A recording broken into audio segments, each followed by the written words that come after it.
Bonjour bien-aimés dans le Seigneur, bonjour chers frères et sœurs en Christ.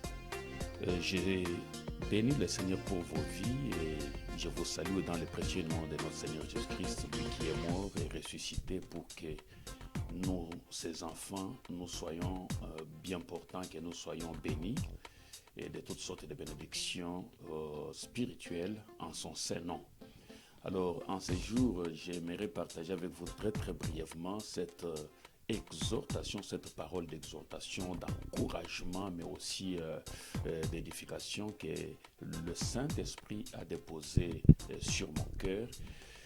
Et j'espère qu'elle va faire beaucoup de bien à quelqu'un si vous m'écoutez attentivement. Alors, de quoi s'agit-il? Le petit sujet sur lequel j'aimerais m'entretenir avec vous, c'est le suivant. Ce pouvoir t'a été donné. Je reprends.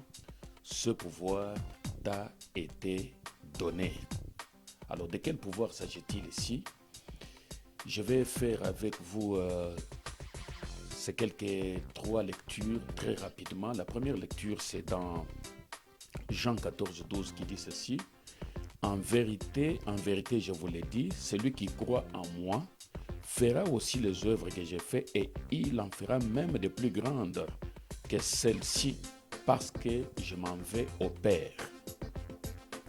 La deuxième lecture, c'est la suivante.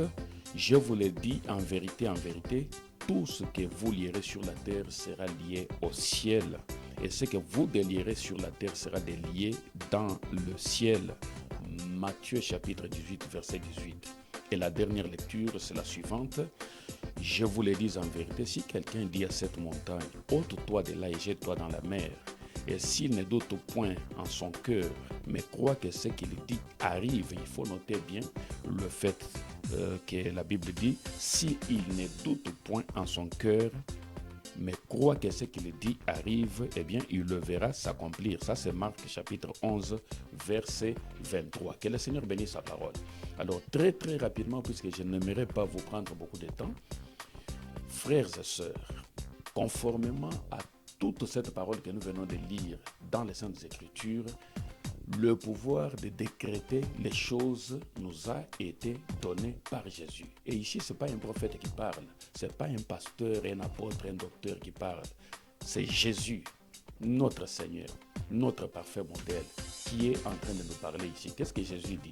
Jésus dit très ouvertement que nous avons le pouvoir, nous qui avons cru en lui, nous qui le suivons, qui sommes ses disciples, qui sommes ses serviteurs, qui sommes ses enfants, nous avons le pouvoir de décréter les choses. Il dit, vous pouvez dire à une montagne de se jeter de là et de sauter de là et de se jeter dans la mer, la montagne va nous obéir et elle va s'exécuter tout simplement. Mais il ajoute, et ça je vais en parler un peu plus loin, si vous ne doutez pas dans votre cœur que ce que vous avez dit va arriver, eh bien vous le verrez s'accomplir. Vous allez le voir arriver. Alors, beaucoup d'enfants de Dieu ne savent même pas qu'ils sont investis de ce pouvoir céleste, de ce pouvoir divin. Voilà pourquoi ils ne l'utilisent pas. Ça, c'est une des choses que nous n'utilisons pas dans la vie chrétienne tous les jours. Et pourtant, c'est vrai, c'est réel, c'est quelque chose que Jésus lui-même nous dit que cela nous a été donné. Il dit, vous pouvez dire à cette montagne, ôte-toi de là et jette-toi dans la mer, la montagne va obéir et elle va s'exécuter. Et Jésus dit également que celui qui croit en moi, il fera aussi les œuvres que je suis en train de faire. C'est-à-dire que le même pouvoir que j'ai aujourd'hui d'ordonner à ces figuiers de ne plus jamais donner de fruits, de sécher, et les figuiers à obéir, à sécher, vous en avez aussi. Vous pouvez faire aussi exactement la même chose, frères et sœurs. Mais le problème, c'est que beaucoup de gens ne croient même pas qu'ils sont investis de ce pouvoir. Alors que, ne l'oubliez pas, nous sommes fils du Dieu très haut. Dieu nous a créés à son image, selon sa propre ressemblance. Tel il est, tel nous sommes. Tel que Jésus est, tel toi aussi tu es mon frère, tel toi aussi tu es ma sœur. Tu as le pouvoir de décréter des choses. Tu as le pouvoir de dire à cette maladie, arrête-toi, tel que tu es assis là-bas. Tu peux décréter, dire non, à partir d'aujourd'hui, dans ma lignée à moi, dans ma maison, il n'y aura plus d'enfants qui meurent précocement, avant leur âge, avant leur jour. Tu peux décréter qu'à partir d'aujourd'hui, tous mes enfants vont étudier, aller jusqu'au bout avec leurs études. Tu as le pouvoir tel que tu es là de décréter en disant qu'à partir d'aujourd'hui, il n'y aura aucun de mes enfants qui va vivre dans la drogue, dans la prostitution, dans la débauche ou dans la rébellion. Tu as ce pouvoir t'a été donné, tu peux le décréter.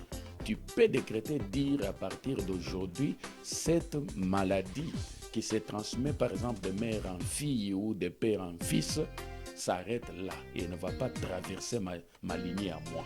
Tu peux décréter ça. Ce pouvoir t'a été donné, tu peux le faire. Mais le problème, c'est que tu ne crois même pas que tu es investi de ce pouvoir. Alors, je suis là aujourd'hui pour dire à quelqu'un que le pouvoir de décréter des choses t'a été donné. Tu es investi de ce pouvoir. Jésus le dit très très clairement que tu peux dire si tu ne doutes pas. Et c'est ça la condition. Il ne faut pas douter, il faut croire. Donc tout ce que je viens de dire s'appuie sur une chose qu'on appelle la foi. Il faut avoir la foi en Jésus, en un Dieu qui ne ment pas, qui n'est pas un homme pour mentir, ni un fils de l'homme pour se repentir. C'est lui qui dit un mot et la chose arrive. Tu as ce pouvoir-là, mais il te faut la foi. Il te faut la foi. Et quand tu regardes dans la Bible, il y a quelques exemples. L'exemple de Josué, par exemple, dans Josué chapitre 10, verset 12, la Bible nous dit que Josué a décrété, il a utilisé ce pouvoir. Et ma plus grande souffrance a toujours été de voir que les hommes de l'ancienne alliance qui vivaient avec l'ombre des choses à venir, qui ne vivaient pas la réalité comme celle que nous avons aujourd'hui en Jésus, ils avaient compris qu'ils avaient ce genre de pouvoir. C'est ainsi que Josué pouvait décréter des choses, alors que personne d'autre avant lui ne l'avait fait Il dit, soleil, arrête-toi sur Gabaon. Il dit, et toi, lune, arrête-toi sur la vallée des javelons. Et cela s'est accompli exactement comme il avait dit. Et en voyant également ce qui s'est passé avec Élie le Tishbite, 1 Roi chapitre 17 verset 1 nous dit, Élie décréta aussi, il a dit, à partir d'aujourd'hui, il n'y aura pas de pluie, sinon à ma parole. Et ce que j'aime, c'est la précision que la Bible nous donne dans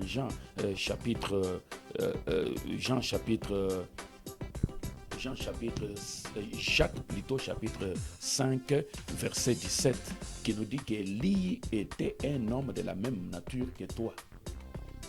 Amen. Élie n'était pas un ange. Élie n'était pas un extraterrestre. Élie était bel et bien un homme de la même nature que toi et moi. Et pourtant, il a dit que la pluie ne tombe pas. La pluie n'est pas tombée pendant 3 ans et demi. Je ne sais pas comment ces gens de l'ancienne alliance comprenaient les choses que nous qui avons la révélation, qui vivons la réalité, nous n'arrivons pas à intérioriser. Alors tu as ce pouvoir de décréter des choses. Tu as le pouvoir de dire à cette montagne qui t'a résisté pendant des années aujourd'hui, de sauter de ta famille, de ton corps, et de se jeter dans la mer, elle va t'obéir. Mais il te faut la foi. Tu peux dire à cette maladie qui t'a tourmenté depuis des années, ça c'est le corps, mon corps est le temple du Saint-Esprit. Tu n'as pas le droit d'être dans mon corps. Allez, diabète, sors de mon corps. Hypertension, va-t'en de mon corps. Toi, cancer, allez, je te l'ordonne au nom de Jésus, sors de mon corps. Cette maladie va t'obéir. Tu peux ordonner à ces démons qui tourmentent la vie de tes enfants depuis des années, qui te fatiguent, qu'à partir d'aujourd'hui, tu quittes la vie de mes enfants, tu ne reviens plus, puisque ces enfants sont une bénédiction pour moi. Et ce démon va t'obéir, il va partir. Tu peux parler à tes finances en disant, par exemple, qu'à partir d'aujourd'hui, moi, je ne manquerai plus de rien, puisque c'est Dieu qui le dit dans sa parole. David le dit, l'Éternel est mon bon berger, je ne manquerai de rien. Tu ne dois manquer d'absolument rien.